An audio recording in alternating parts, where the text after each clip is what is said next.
Pink Floyd, l'un des plus grands groupes de rock de tous les temps, est connu non seulement pour sa musique révolutionnaire, mais aussi pour les conflits internes qui opposent depuis longtemps ses membres.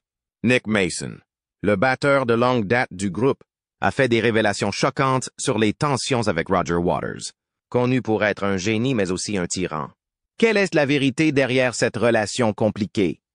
Le contrôle excessif de Roger Waters a suscité de nombreuses controverses, notamment avec le guitariste David Gilmour.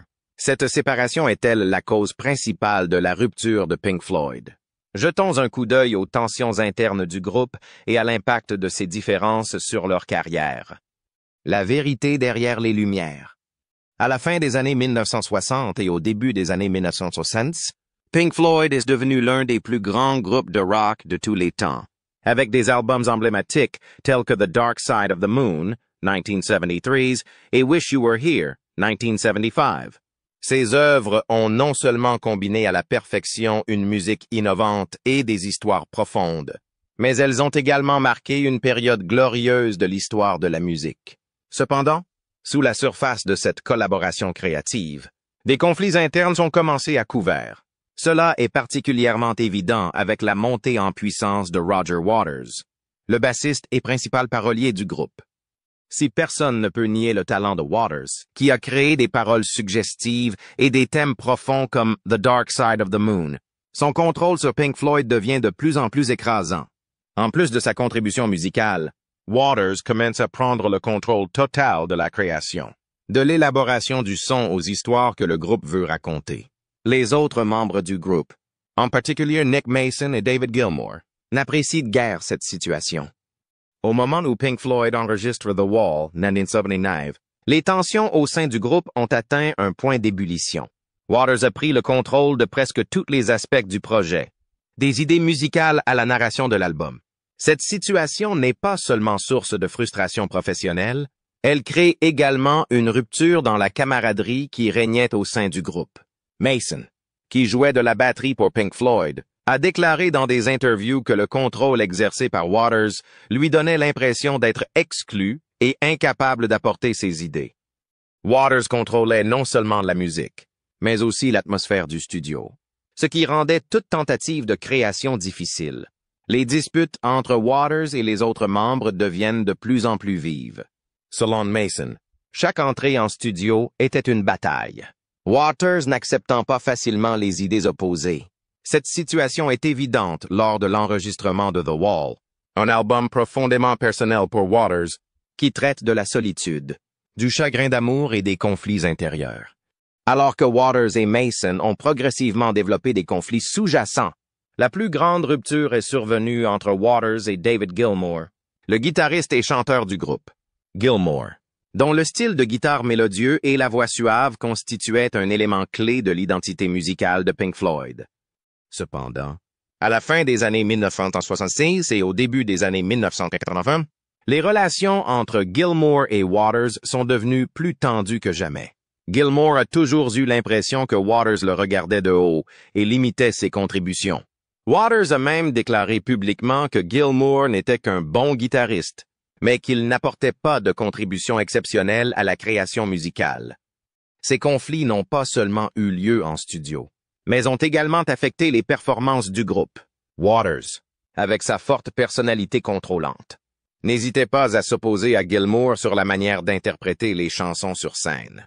Les différences d'approche musicale et créative ont progressivement fait de Pink Floyd non plus un collectif, mais un véhicule au service des perceptions de Waters. Bien que les membres du groupe soient tous de grands talents, la division fait que Pink Floyd ne parvient plus à maintenir une unité musicale et créative. L'animosité croissante entre Waters et Gilmour a été un facteur majeur de la séparation du groupe après l'achèvement de The Wall et de son album suivant, The Final Cut, 1983. La relation entre Waters et Gilmour n'a jamais été réparée. Et après le départ de Waters en 1985, Pink Floyd a continué avec Gilmour et Mason. Mais l'ombre de Waters a toujours hanté les dernières années du groupe. L'enregistrement de The Wall n'est pas seulement une étape importante dans la carrière de Pink Floyd, mais aussi un moment où les conflits internes atteignent leur paroxysme, en particulier les relations entre Roger Waters et les autres membres du groupe. si The Wall est considéré comme l'un des plus grands albums de l'histoire du rock, les tensions en studio et en coulisses sont moins connues. L'apogée des tensions. Waters a commencé à agir de manière plus autocratique pendant la production de l'album. Il met souvent Gilmour à l'écart, en particulier sur des parties importantes de l'album.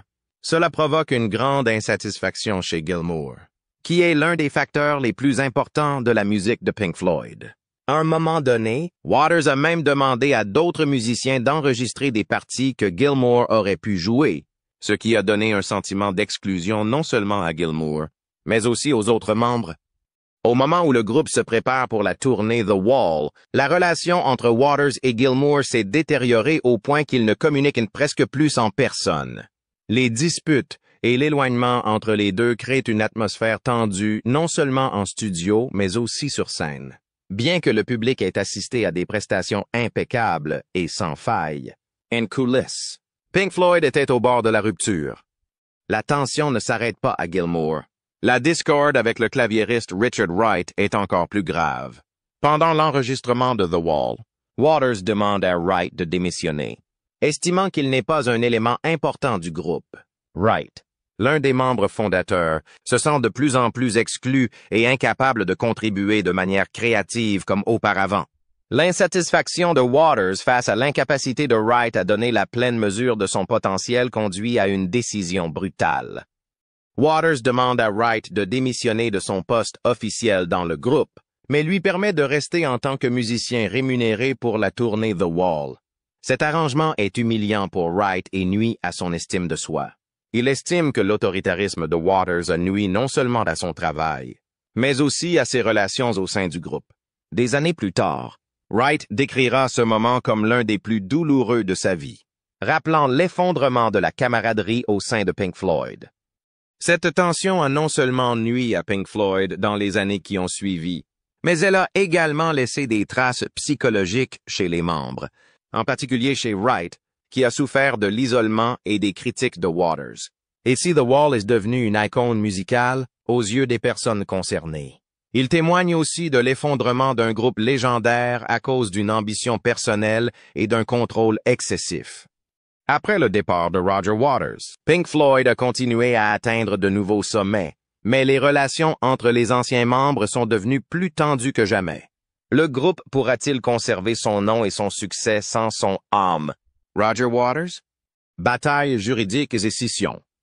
Au milieu des années 1930, la scission au sein de Pink Floyd devient irrémédiable lorsque Roger Waters décide de quitter le groupe. Il estime en effet que le groupe ne peut continuer à exister sans lui. Cependant, les membres restants de Pink Floyd, dont David Gilmour, Nick Mason et Richard Wright, décident de continuer sans Waters.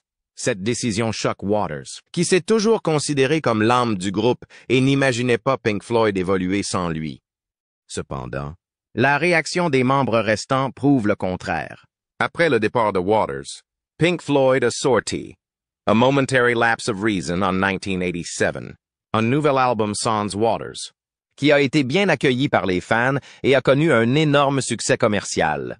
Cet album et les tournées suivantes de Pink Floyd ont prouvé que le groupe pouvait survivre et prospérer sans Waters, en particulier. Le style novateur et les contributions de Gilmour ont permis au groupe de conserver son identité musicale unique. Cependant, cela ne satisfait pas Waters, furieux de se sentir exclu. Il entame une bataille juridique pour empêcher les membres restants d'utiliser le nom Pink Floyd sans lui. Waters estime que sans lui, le groupe n'a plus de sens ni de valeur. Cette bataille juridique, qui a duré de nombreuses années, s'est finalement soldée par la défaite de Waters. Le tribunal a décidé que le nom Pink Floyd pouvait être utilisé par les membres restants, car ils en conservaient les droits d'auteur et la propriété. Bien que la bataille juridique ait pris fin, la querelle entre Waters et les membres restants du groupe n'a jamais été résolue. Waters a continué à dénigrer le travail de Pink Floyd après son départ, affirmant que les derniers albums du groupe n'avaient pas la profondeur et le sens qu'il leur avait apporté. Il a même décrit la musique des derniers albums comme étant superficielle et manquant d'inspiration créative. Pour Waters, le succès commercial de Pink Floyd n'était rien comparé à ce qu'il avait apporté dans ses premières années. Cette amertume et ce ressentiment ont non seulement tendu ses relations avec les membres du groupe, mais ont également frustré de nombreux fans, qui ont considéré la discorde entre Waters et les membres restants de Pink Floyd comme mesquine, égoïste et irrespectueuse de ce que le groupe avait accompli depuis le départ de Waters. Beaucoup pensent que Waters, malgré son grand talent, n'a pas pu accepter le changement et le succès du groupe sans lui. Roger Waters, avec son art suprême et sa créativité inégalée, n'a pas seulement fait vibrer les stades, il a aussi remodelé la musique rock tout au long de sa carrière. Cependant, sa grandeur a eu un coup de personnel. D'autres relations ont échoué. Ses passions et ses désirs incessants ont transformé la vie personnelle de Waters en un labyrinthe de conflits, reflétant les conflits dans ses relations avec sa famille, ses amis et ses proches. Waters s'est marié 4 fois, chacune avec sa propre histoire, mais toutes profondément influencées par sa personnalité forte et perfectionniste. Son premier mariage, avec Judy Trim, son amour de jeunesse, fut peut-être l'échec le plus douloureux. Fondé sur des rêves naïfs et l'espoir d'une vie simple, leur relation a commencé à s'effondrer lorsque Pink Floyd est devenu célèbre. La popularité du groupe et son emploi du temps chargé ont empêché Waters de préserver l'intimité de sa relation. En 1975, leur mariage a pris fin, laissant Waters réaliser que, pour lui, sa carrière a toujours pris le pas sur sa vie personnelle. Après son premier mariage, Waters a épousé Carolyn Christie à la fin des années 1970. Ce mariage a toutefois été de courte durée. Bien qu'ils aient d'abord eu une relation passionnée et intense, l'activité de Pink Floyd et la personnalité intransigeante de Waters ont peu à peu fait échouer leur relation.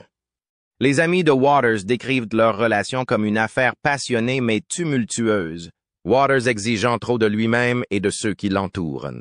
Finalement, l'épuisement et la pression des deux côtés ont conduit à une rupture, et le mariage s'est terminé dans l'étouffement et la déception.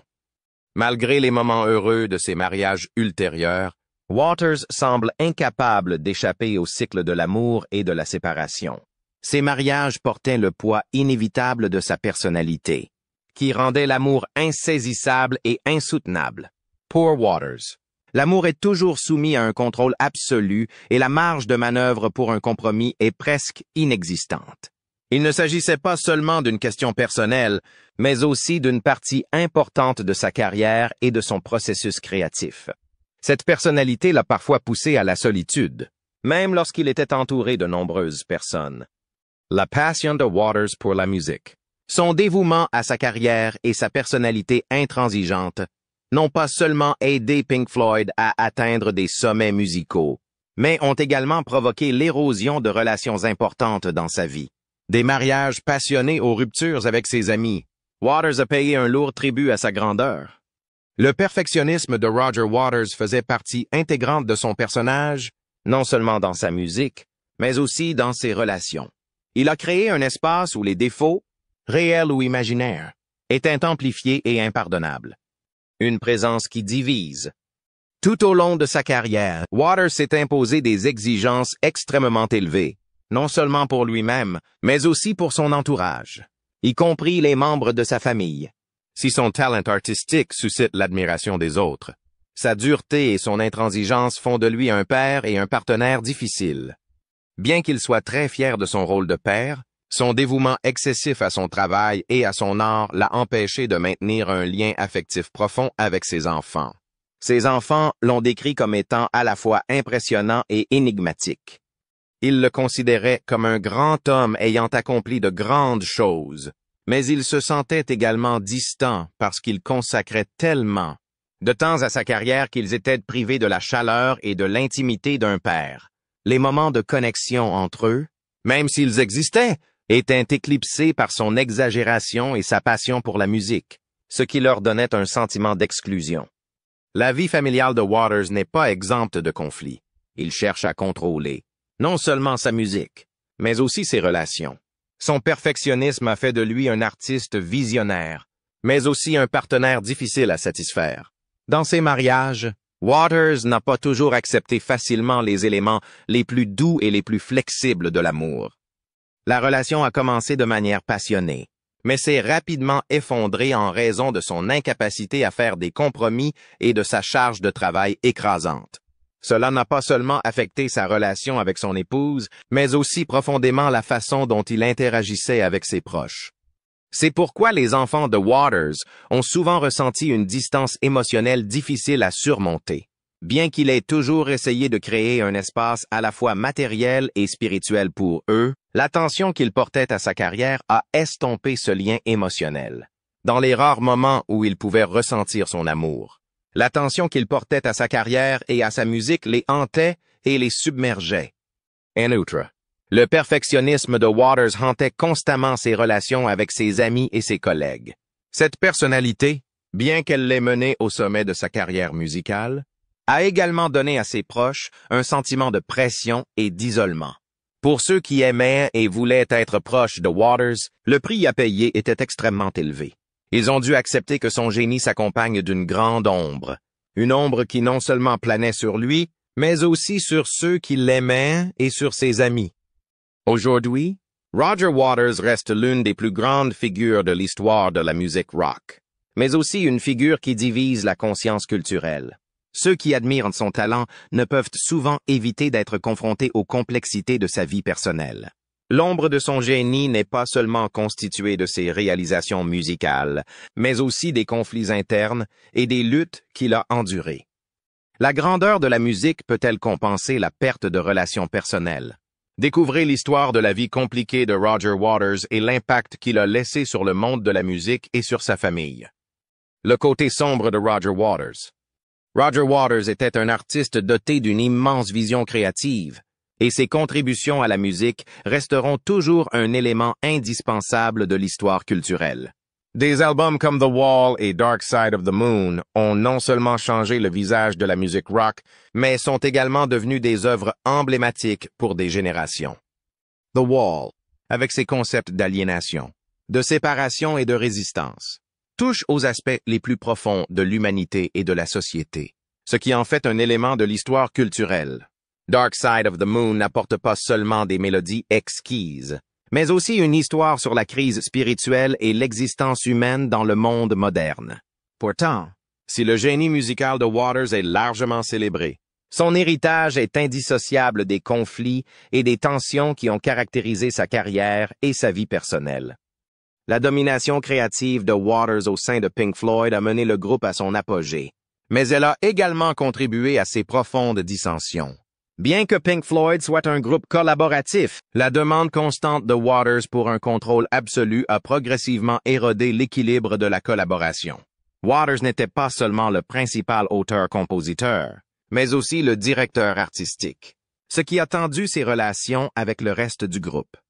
Des chansons comme The Wall et Animals étaient très personnelles pour Waters, mais ses exigences et son désir de contrôler chaque détail du produit final ont fini par diminuer les contributions d'autres membres comme David Gilmour, Rick Wright et Nick Mason. Ce contrôle excessif n'a pas seulement conduit à des querelles internes, mais a également donné aux membres le sentiment d'être isolés et oppressés. Bien qu'ils soient toujours capables de créer de la bonne musique, le prix à payer a été la rupture des amitiés et de la collaboration. Nick Mason, dans une interview ultérieure, s'est ouvert sur sa relation avec Waters, ce qui n'avait jamais été dit auparavant. Bien que Mason ait gardé le silence pendant de nombreuses années, il a fini par ne plus pouvoir supporter la pression. Le contrôle de Waters sur chaque détail, de la musique du groupe à son image, a donné à Mason le sentiment de ne pas être respecté et apprécié.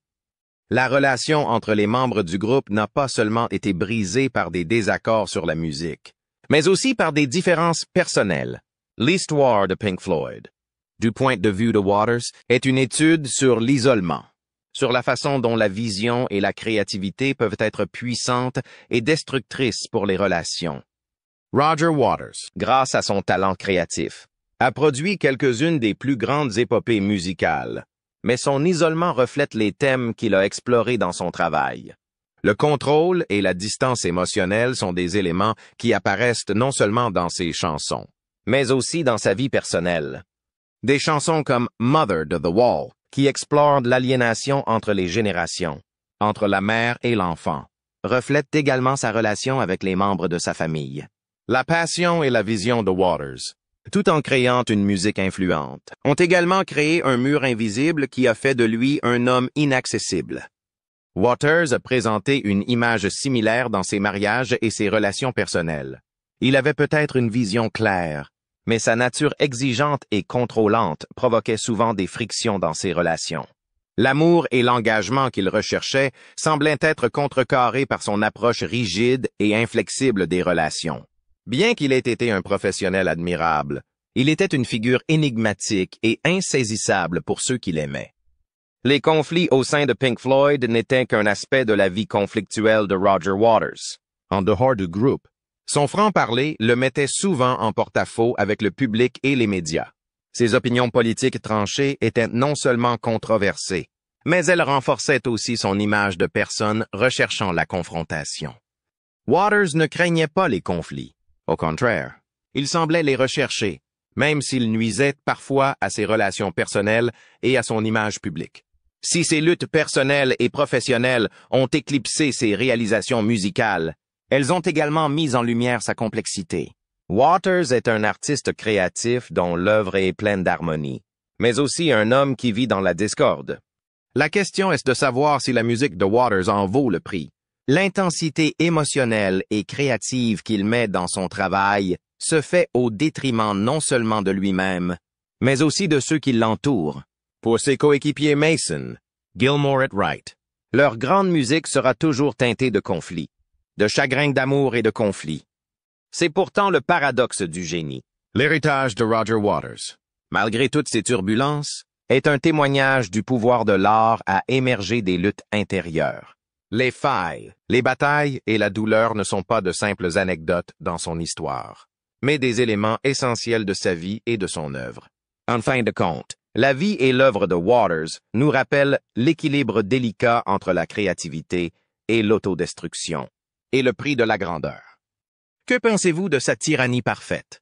S'agit-il d'un trait de caractère agaçant ou quelque peu pitoyable? N'hésitez pas à nous faire part de vos commentaires dans la section ci-dessous. Et n'oubliez pas d'aimer la vidéo et de vous abonner à la chaîne pour des mises à jour plus intéressantes. Merci et à bientôt dans les prochaines vidéos.